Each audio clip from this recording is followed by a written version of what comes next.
Hello there, YouTubers. Well, what we have right here is a box, and as we all know, a box plus YouTube equals unboxing video. So, you can all read the title, so you all know what this is going to be all about. I got another camcorder. This time, a Canon. Usually I'm more of a Sony person, but since Sony has basically been refusing to bring out any good camcorders throughout the past years, here we are. I got a Canon. This is, oh yeah, here we have it. Here we have it. You can already see it. This is the Canon HF G10. Now in the United States it's called the Vixia. Here we have the box. Oh, that's the underside of the thing. There it is. Canon HF G10. Now, to be honest, ultimately I am aiming to get the HF G30, which is even more awesome than this camcorder. But the HF G30 is still too expensive. Not willing to spend €1,000 for a second-hand used one. And this one just so happened to have an acceptable price, which, funny enough, it's almost exactly the same as what I paid for the camera that's filming this over there, the Sony HDR SR11 that I got back in 2010. Well, that camera is getting a bit old, so I have been wanting to replace it for a while, and well, here we finally have it, the replacement.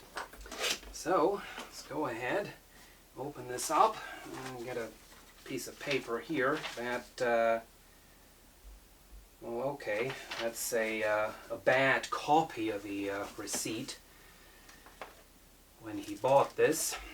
But, well, I guess it ought to work in case I have to take the warranty.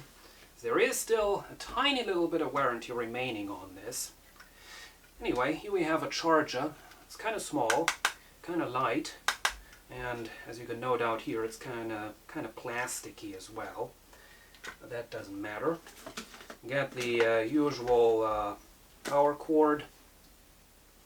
We get an HDMI cable. Yeah, this is kind of unusual. This camcorder actually had an HDMI cable in the supplied accessories. And usually they don't do that.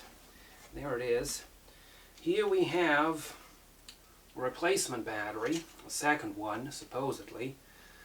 It's made by a company called Weiss, and, well, in German, Weiss means white, and consequently, it's white. Oh well. I might spray paint this or something, but white battery on a black camcorder, that's probably going to look absolutely ridiculous. Anyway, here we have, what is that? The instruction manual on a CD, and the Pixela video browser, all along with a little manual for that. The second CD. That's that. That's the upper compartment.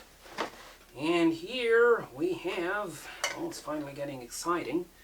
I get a, wow, this has got to be the most flimsy USB cable I've ever seen.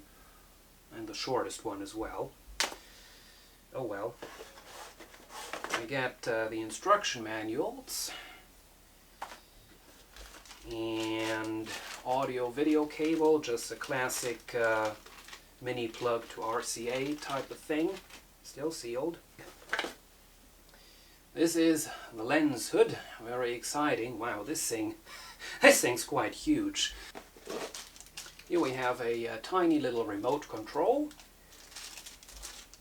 which, no, that's not sealed anymore. And in this plastic bag, finally, we have the camcorder, the Canon HF G10.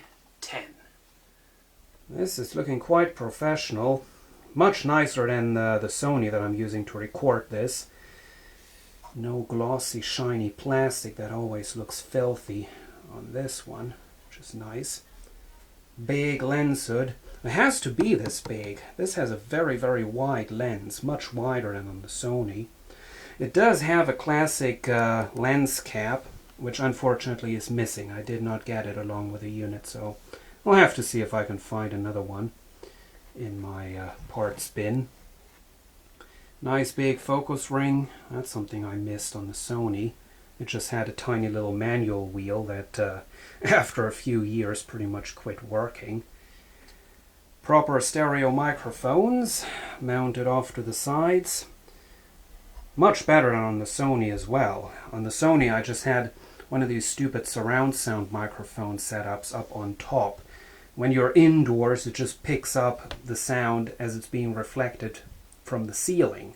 So everything just sounds very unclear. No stereo separation or anything like that. It's just pretty terrible. So always had a big external microphone, stereo microphone. Guess I won't be needing that with this. There's the hand strap. That's another thing. On the current Sonys, they always have this stupid built-in USB cord that plugs into a plastic insert in the hand strap whenever you're not using it. The consequence of that is the hand strap, the holding piece, just becomes incredibly hard and uncomfortable. This one's really nice. Down here we have a microphone jack. I'm not sure if it's a powered microphone jack. I'll have to find out. Down in there we have an LANC remote control connector, mini HDMI output jack, and your usual USB. A little door in front of that covering that. There it is. And have a selector, auto, manual, and cinema. Of course I keep it on manual. Have a viewfinder. It does pull out, but it won't tilt up or anything like that, which is kind of sad. But that's that.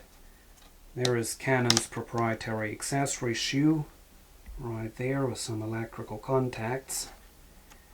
Zoom control. Whenever I saw this at a shop and played around with it, I wasn't all that impressed by the zoom control, but after using it a little bit, of course I already tried this thing out. After using it for a bit, I have to say it actually does work much better than I thought it would. So that's good. Yeah, that's that white battery. That looks absolutely stupid. And it's not even an extended life battery. It's just as small, I have to say, as the battery that came with this camera. So I'll be looking into getting an extended life battery. On the Sony I have a what is that? I believe a 5-hour extended life battery that sticks out quite a distance. It's really nice. Even if you're using the camcorder frequently, you only have to charge it like once a week.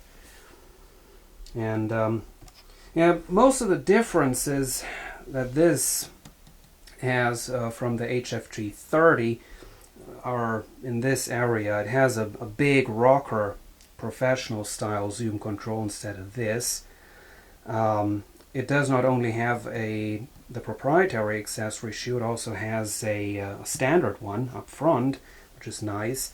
And the viewfinder, it pulls out and it does tilt up, and it has a proper eye cup, while this one is just some sort of a rubber surrounding, which isn't all that good. Here is something I like. This was also on Sony's old High 8 and Digital 8 cameras. A little wheel down there for manual functions, for manual controls, are being activated and selected using this custom button. That's a nice design. And here we have a dual SD card slot, but it does also have 32 gigabytes of memory built in, so that's quite nice. A door down there which has the AV outputs, and there's a proprietary component output, as well as the AV output, the classic composite video. which also doubles as a headphone jack. You can switch that. So there is that. Turn it on. Get a nice big 3.5-inch screen, much better than on the current Sonys. I think this year they finally went and gave you a big screen again. As I said, this is 3.5-inch. On the Sony that's recording this, I have a 3.2-inch. And for many years, Sony only gave you a 3-inch. So, well, I finally changed that, but still. You can see lots of stuff going on here. Have a little level meter. That's something I really missed on the Sony. It had absolutely no controls for the audio whatsoever. Have it set to recording progressive 25 frames per second. I wish this was 50 frames per second progressive, but that's another thing. The HF G10 can do that, not this one. But I do at least want to try progressive video because it just looks much better on YouTube. Got some buttons off to the side. These, as you can see, they do have labels, automatic and manual focus. And this one says powered IS, intelligent stabilizer. But you can actually assign different functions to these. Now, AF and MF actually make sense. This one I changed to white balance preset. So if I press it, it automatically goes to the outdoor white balance preset. I think that's kind of a cool thing to do. So that's that. Close the screen. There it is. It goes into some power saving mode when you close the screen. You do still get a proper power button. That's another thing I like. Another look at the microphones. It has 10 times optical zoom. It's a little less than the Sony. The Sony had 12, but I guess that difference really doesn't matter. Has the HD CMOS Pro image sensor.